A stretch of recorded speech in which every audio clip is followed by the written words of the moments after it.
Sou o professor Paulo, psicanalista, mestre em psicologia na área da psicossomática.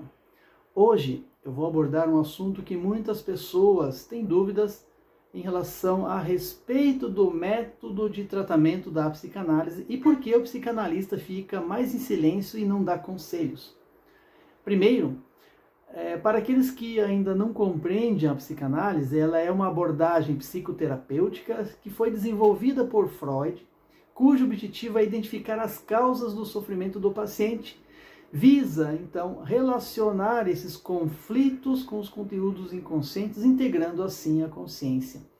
É um método que ajuda no alívio do sofrimento, de angústias, depressões, ansiedades, dos traumas, nos relacionamentos, nos medos e outras psicopatologias e situações que levam o indivíduo ao sofrimento psicológico.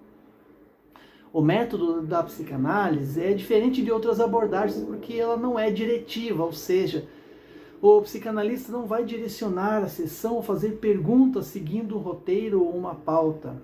A psicanálise utiliza-se de técnicas muito específicas para o tratamento. Seu método se dá pela escuta, pela investigação e pela interpretação. Este método envolve algumas técnicas. Uma dessas técnicas é uma regra fundamental conhecida como associação livre, ou seja, o paciente é convocado a verbalizar aquilo que está sentindo ou aquilo que está em sua cabeça.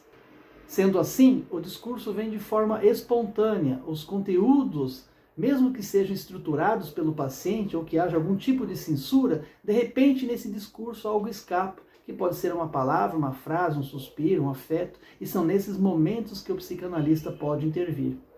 Outra técnica utilizada nós chamamos de atenção flutuante.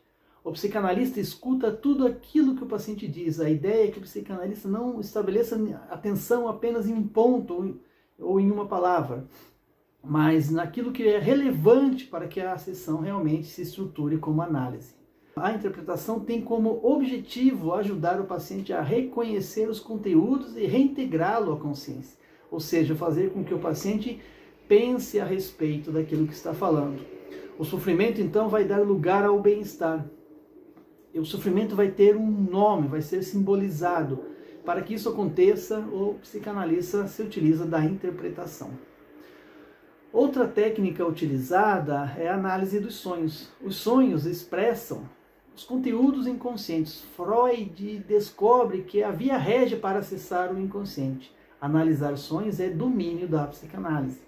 O relato de um sonho do paciente, que nós chamamos de conteúdos oníricos, deve ser privilegiado. E saber interpretá-lo é uma ferramenta importantíssima para o psicanalista.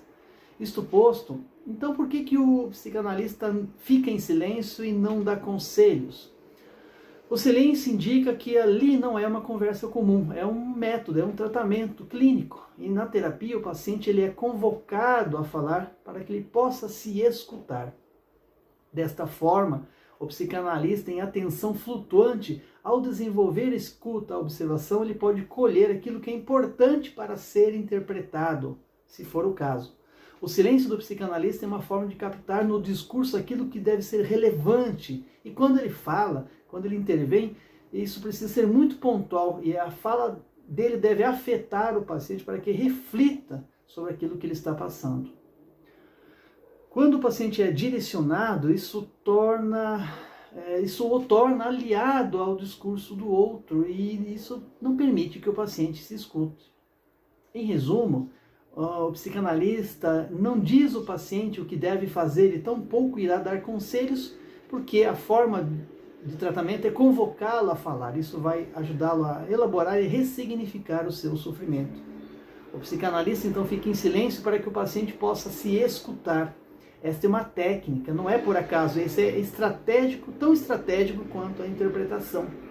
Se você estiver precisando de alguma ajuda, se estiver passando por algum momento de sofrimento, entre em contato, fala comigo, estou aqui para ajudá-lo. Muito obrigado.